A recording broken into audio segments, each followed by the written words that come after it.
All right, the Monday night game, the Rams at the Buccaneers. This line opened up -3. It's up to 3.5 in some sports books, but you can still get at this moment -3, -130, which is not appealing. But I think like 3 is a huge key number, so you might consider it. So who do you like in this game? Yeah, I like the Bucs a little bit in this one. I'm not a huge fan of this matchup though, and I'll tell you why. The Bucs, they've been bad in primetime this year. I think they're 0-2 or 0-3 against the spread in prime. 0-3, yeah, 0-3 in prime time. The last one, of course, being the game against the Saints, which I must have erased from my memory because it was so just horrible to watch.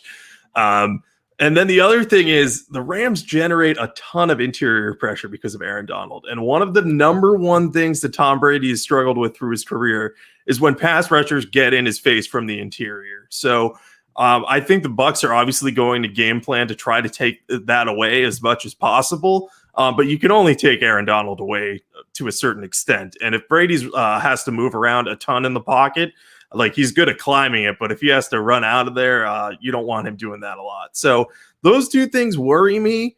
But I do think this isn't a great matchup for the Rams. Jared Goff is awful under pressure, and the Bucs can sure as hell get a lot of that. And, you know, we've seen their weapons haven't been as good in recent weeks. Cooper Kupp's had his share of struggles.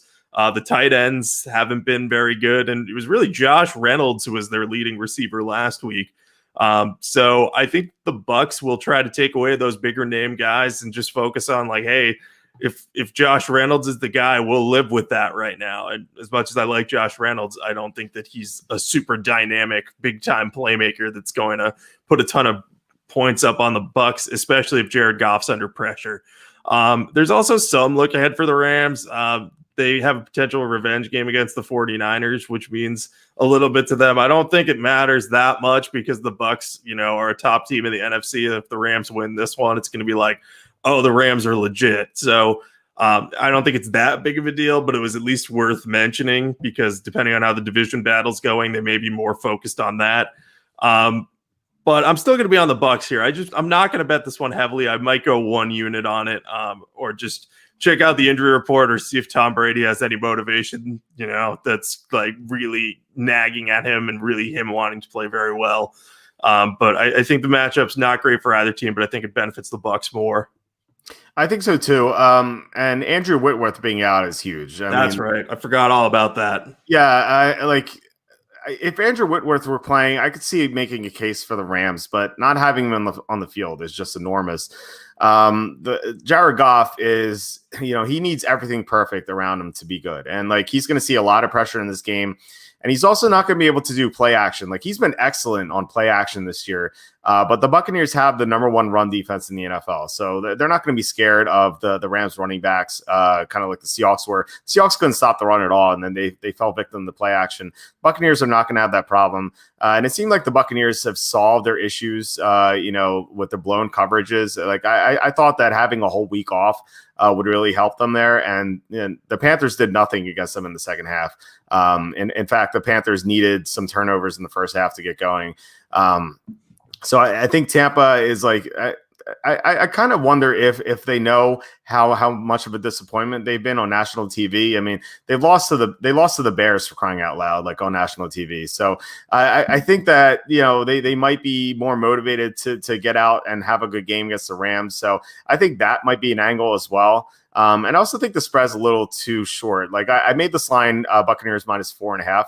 I'm just not a big fan of the Rams. Like, they beat their 6 wins have come, like 4 of them came against the NFC East teams, and 2 of those games were close. Like, they almost lost to Dallas and the Giants. So like, how good can they be? Like, their 5th win was against Chicago, so that's like nothing. And then their 6th win was against Seattle, and we pointed out earlier that Russell Wilson was just not himself. So I think this Rams team's overrated. I think the Buccaneers are still a little underrated because people remember how ugly that game was against the Saints. So I think the Buccaneers should be able to win this one. Like I said, I think you have to get 3 because a likely result of this game is Buccaneers winning by 3. So try to get the 3, like wait and see if you can get a good vig on that. Otherwise, I like Tampa here. I'm not sure if I'm going to bet this game heavily, but it might be a big bet depending on, we'll see if Ali Marpet comes back. Like that'll be huge for the interior pressure as you talked about. So this probably be like a 2 or 3 unit bet for me. Yeah, that makes sense. I could see it going up to 2 units if Ali Marpet's back. I completely forgot about Andrew Whitworth. Like I knew he was out, but I did not put that in my notes. So that's massive because their backups are what? Bobby Evans and Joseph Notaboom. Like they might play outside. Like, yeah, the Bucs will find a way to take advantage of that. You can best believe that Todd Bowles will have some blitzes dialed up for the left side of that line. Yeah, I think so too. I can see Goff having an ugly game. All right, let's get to teasers here. Not teasers, Survivor. So we had the Saints last week. It looked ugly for a while, and then they came back, and the Niners kept muffing punts. And so the Saints ended up winning. This is an ugly slate for Survivor. Like I was trying to find a good option without having to lean on the Vikings because, I like the Cowboys a lot. And I think there's a chance that the Cowboys win outright, a decent chance the Cowboys win outright. But, like someone mentioned before, like, do you like the Dolphins? Yes, but I use them in week 6. Also, I like obviously the Chargers, but I use them in week 7. I would love the Steelers, but I use them in week 9. So any of those teams would be great for Survivor, but I don't have them available. So regrettably, I have to go with the Vikings in Survivor this week, unless you can talk me into someone else.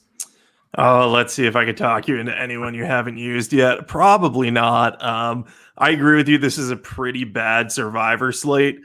I guess of all the ones you haven't used, and I wouldn't want to do this, but if you had a stronger inkling when looking at the injury reports and everything, if the Bucs were looking better, like Ali Marpet's coming back, and maybe the Rams have some injuries we don't know about, then I would consider the Bucs because I do think that game could get out of hand quick.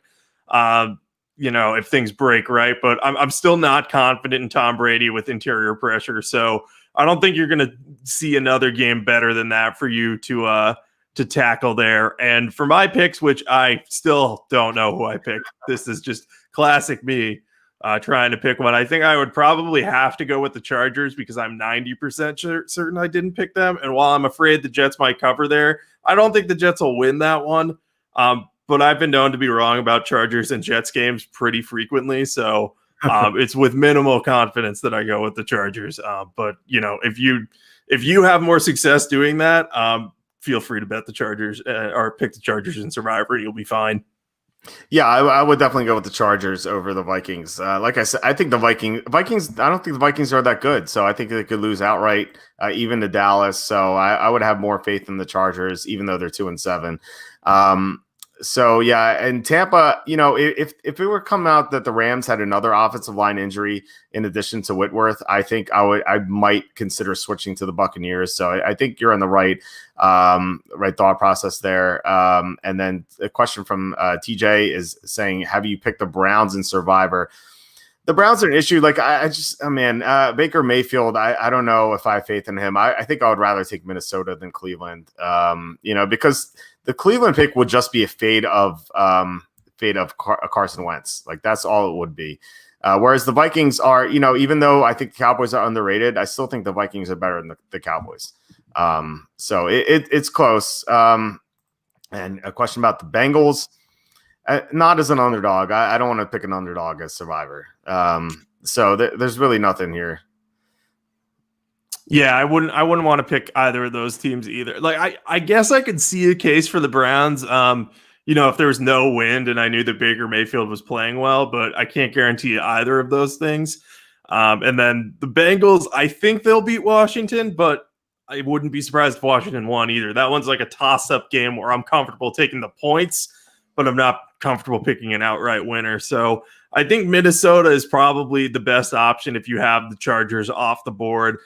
And, maybe later in the week it becomes Tampa Bay. I think those are really the only two ways to go. This is easily the most brutal Survivor slate of the year so far, though, because most of the good teams have already been picked. Yeah, it's pretty rough. I quickly looked at the weather report in Cleveland, and it's calling for 18-mile-an-hour winds, which isn't like nearly as bad as what they saw, but it could get worse. Like who knows? Like it could be another very windy game for the Browns. Who have, by the way, the Browns haven't played a road game in like years. It feels like I know, right? Yeah, I think week 7 was the last time they were on the road, which is kind of crazy. Yeah, the Titans had a stretch like that earlier in the year where it was like, oh, the Titans have been the home team for like 6 weeks is what it felt like. It was really 2, but still. Yeah, it's weird. I don't know why they would design it this way. Anyway, so that's it for this week. Please hit the like button, subscribe, especially that'd be awesome, or share this video. It'd be great. So anyway, do you have anything to plug? Yeah, you can follow me on Twitter at Jacob Kamenker. I tweet out my favorite picks of the week and all the primetime picks as well. I'm not hitting as much on the Sunday and Monday night games, but I'm still 8-2 on Thursday night football. So hopefully we keep that hot streak going. Nothing better than starting the week with a win. You can also check out Sporting News Fantasy at SN_fantasy on Twitter. We have all of our fantasy content there and on the web at sportingnews.com/fantasy. But yeah, just find me on Twitter and let's talk some football. Sounds good. I'm at walsterfootball.com. Updated 2021 NFL mock draft tomorrow morning, which I'm going to work on tonight. Week 11 picks updated throughout the week. We're going to have Thursday thoughts, Saturday notes, Sunday morning, final thoughts there. As I always say, the Saturday update is big because we're going to have the final injury report. So we'll know about all these games, especially the ones where we don't have spreads yet. So check walsterfootball.com for updates, as well as Charlie's updates. He's going to have his updated 2021 NFL mock draft, plus big board update. He has a draft stock update. So tons of content from Charlie, which is always great. So yeah, that is it for this week. I will talk to you later. All right. Sounds good. Talk to you then. All right, bye.